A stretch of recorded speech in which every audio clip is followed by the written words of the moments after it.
तो पैसा गया कहां, ये सबसे बड़ी चीज है। 300 करोड़ के एसेट्स कम हो गए। 5 अभी तक का सबसे बड़ा स्पेस वगैरह इन्होंने ले रखा है। हालांकि उसने तो एक अच्छे खासे रिटर्न्स प्रोड्यूस करे थे।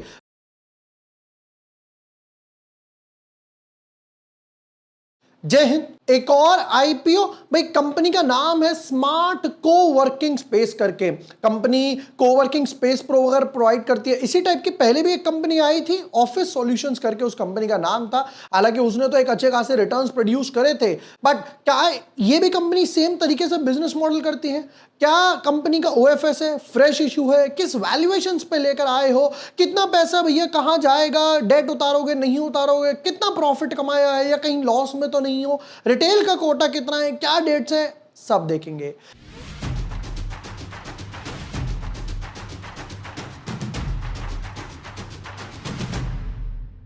Hi everyone, my name is Zubor Washne. I am a SEBI registered research analyst.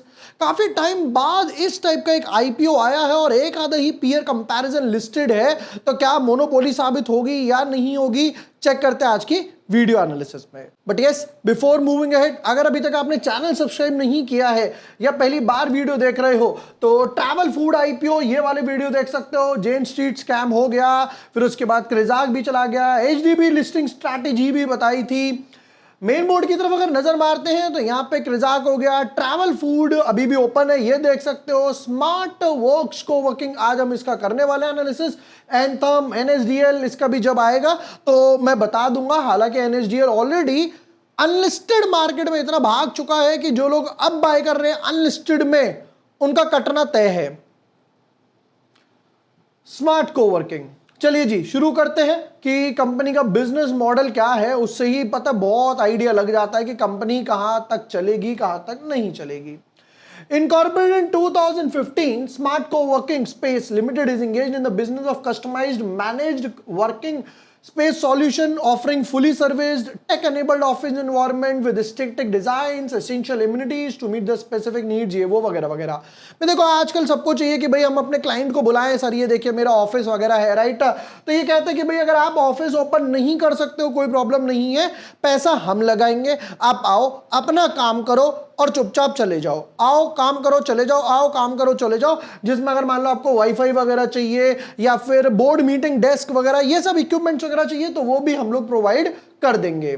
The company serves mid to large enterprises including Indian corporates, MNCs, startups offering modern campuses with design technologies, amenities like cafeterias, gym, crèche, medical centers for employee well-being, ठीक है।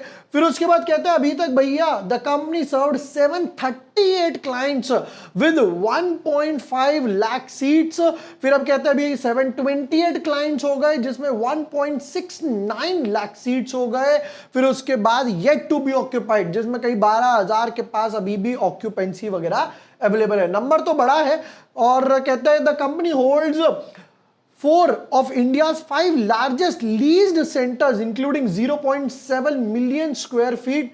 Vaishnavi tech park Bengaluru में इनके पास 4/5 अभी तक का सबसे बड़ा space वगैरह इन्होंने ले रखा है। बिजनेस मॉडल में clients, landlords, clients, employees, service partners ये सब इनके आ गए जिसमें ऑलमोस्ट 800 एम्प्लॉय के आसपास हैं। चलो तो एज ऑफ नाउ देख के तो अच्छा लग रहा है, बट प्रॉब्लम ये जितनी भी इस टाइप के बिजनेस है ना वो सब कैपिटल एक्सपेंसिव बिजनेस है। मतलब उसमें आपको पैसा बहुत लगाना पड़ता है, जैसे रियल एस्टेट टाइप होता है। रियल एस्टेट में तो हालांकि आप फिर भी बेच देते हो, बट यहां पे सारा काम है ऑक्यूपेंसी वगैरह का कि भैया ऑक्यूपाई हो रहा है तो बढ़िया। जैसा आप एक बात समझ लो, इसको आप 5 स्टार होटल से कंपेयर कर सकते हो अगर आपको ऐसा समझना है। 5 स्टार किसी ने बनाया, पैसा लग गया उसका, लोग रहने आए तो पैसा मिलेगा उसको, लोग रहने नहीं आए तो पैसा नहीं मिलेगा उसको, ये बड़ा ट्रबल है। चलो कुछ इंपॉर्टेंट डेट्स पर आते हैं जरा। कहते भाई आईपीओ ओपन होगा 10 तारीख को, फिर उसके बाद फ्राइडे को रहेगा, फिर उसके बाद सैटरडे संडे आ जाएगा तो 14 को आईपीओ क्लोज होगा। अलॉटमेंट आएगी 15 को, रिफंड्स और शेयर 16 को और 17 को ये लिस्ट होगा। चलो वैल्यूएशंस पे चलते हैं। बट देखो हमेशा पता है क्या होता है, मैं बेस्ट टू बेस्ट ट्राई करता हूं, जो लेटेस्ट से लेटेस्ट अपडेट है वो हमेशा आपके लिए डालूं। एंड इनफैक्ट एसएमई आईपीओस के जितने अपडेट है वो आपको मेरे फ्री ट्विटर हैंडल, टेलीग्राम पे मिलेंगे। जैसे कि आप ये देखिएगा, यहां पर हम लोगों ने क्या बोला था कि भाई पुष्पा अवॉइड करो, 23% लॉस में खुला। मैंने कहा था सरदार अवॉइड करो, 15% लॉस में खुला। मार्क अवॉइड करो, 20% लॉस में खुला। वंदन भी हम लोगों ने कहा था भाई अवॉइड करो, बट सिर्फ 8% के आसपास गेन में खुला। सिल्की भी मैंने कहा था अप्लाई करो, 7 स्मॉल गेम्स मिलेंगे, 7% मिले। 5 में से 4 मेरे डॉट टू डॉट हिट हुए। जिन लोगों ने भी ये मार्क, सरदार, पुष्पा मेरा एनालिसिस पढ़ के अप्लाई नहीं करा, वो सब ये भारी भरकम लॉस लेकर बैठे हुए हैं। तो फ्री ट्विटर है, फ्री टेलीग्राम है, लिंक डिस्क्रिप्शन और पिन कमेंट में मिल जाएगा, डेफिनेटली वहां पर भी फॉलो कर लेना। चलिए जी वापस आते हैं। अब बताओ कि कितना कितना उठा रहे हो। कहते हैं 10 रुपए फेस वैल्यू है, 387 से 407 का है। अप्लाई करेंगे तो इस पर, इससे ऊपर नहीं, इससे नीचे नहीं। 36 शेयर्स का एक बंडल है और कहते हैं फ्रेश कैपिटल कम ओएफएस, यानी दोनों टाइप का है। कंपनी कहती है 580 crore, 582 crore to be specific चाहिए हमें, जिसमें से 445 करोड़ फ्रेश इशू है, यानी हो गया ऑलमोस्ट 74% के आसपास। और ऑफर फॉर सेल 137 करोड़ का है, यानी कि 26। देखो रेशियो तो देख के डेफिनेटली अच्छा लग रहा है, राइट। कई कई आईपीओस तो आ रहे हैं फुल ओएफएस वाले, ये फिर भी बेटर है। लो जी कोटा, पहले एक एक लॉट की वैल्यू तो देखनी रह गई, वो भी देखेंगे। कहते हैं रिटेल को एक लॉट मिलेगा 14,652 का, और अगर आप रिटेल में हो तो मैक्सिमम 13 लगा सकते हो। उसके ऊपर आपको कैटेगरी ऑटोमेटिकली स्विच करनी पड़ेगी स्मॉल एचएनआई या बिग एचएनआई में। हाँ यही चीज का डर था। Nitish Sharda, Harsh Binani, Saumya Binani, Binanis and Binanis, LLPs and so on. तो कहते हैं अभी 65 है, इसके बाद रह जाएगा 58। ये ऑलरेडी सेकंड क्राइटेरिया जो मेरा रहता है, मैं कभी भी अगर कोई टेक्नो फंडा पिक करता हूं ना, तो मेरा क्राइटेरिया था पहली प्रायोरिटी 70, ये नहीं है, चलो सेकंड प्रायोरिटी 60, ये नहीं है 50 के नीचे गया तो यार समझ जाओ डामाडोल सी सिचुएशन हो रही है। तो ये हालांकि इस कैटेगरी में है, बट ऑलरेडी काफी डाइल्यूटेड लग रहा है 42% के हिसाब से। चलिए जी नेक्स्ट पार्ट पर आते हैं। ऑलराइट, बताओ भाई कितना पैसा कमाया, कितना गवाया, और ये आ गया इनका कच्चा चिट्ठा। नंबर सी तरफ नजर मारे, 4400।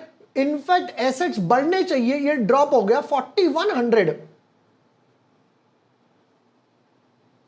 44 से 41 हो गए, 300 करोड़ के एसेट्स कम हो गए। चलो देखते हैं क्यों कम हुए। फिर एसेट्स वापस से बढ़ गए, 4600 करोड़ हो गए, एक अच्छी बात हुई।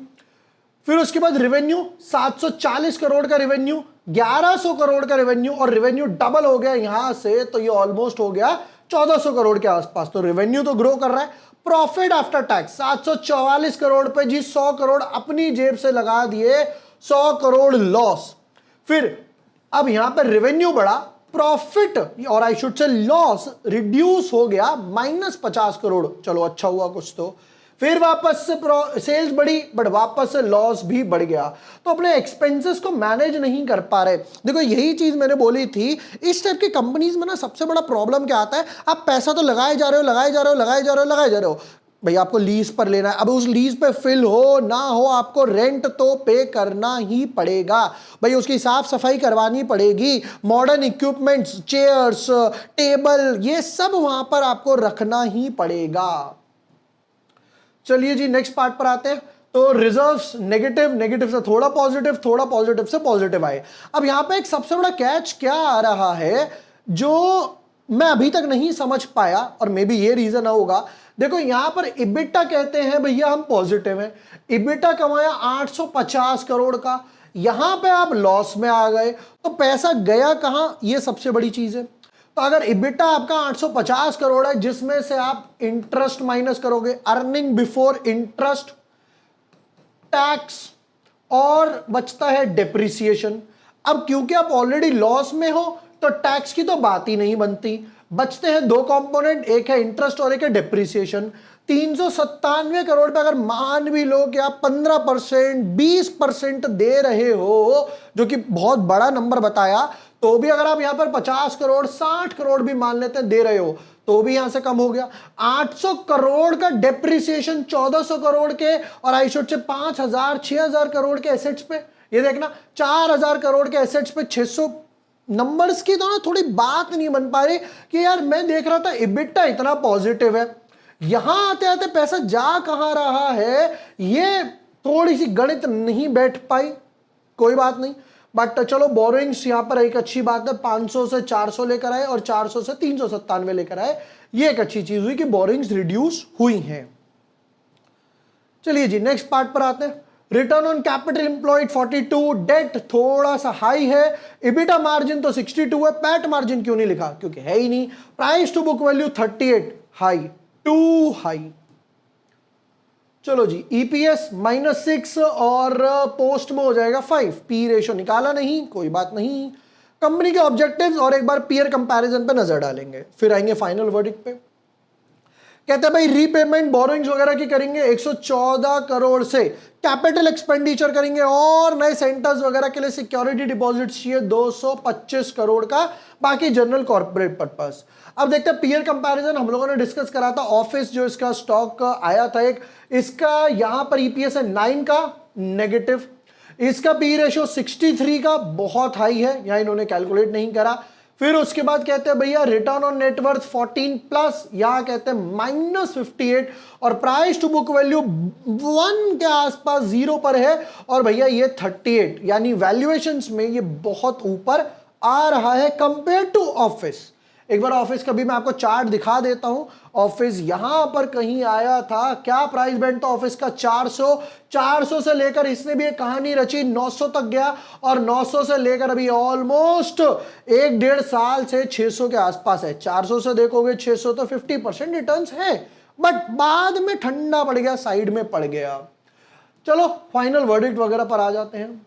फाइनल वर्डिक्ट की बात करें तो देखो भाई एसेट्स ग्रो कर रहे हैं, अच्छी बात है, बोरिंग्स रिड्यूस करा और अच्छी बात है, रेवेन्यू बढ़ रहा है, अच्छी बात है, लॉसेस को स्टेबल करा, एक अच्छी बात है, बट वही इबिटा से लेकर प्रॉफिट तक आने में नंबर थोड़ा बहुत प्रॉब्लम करके गए।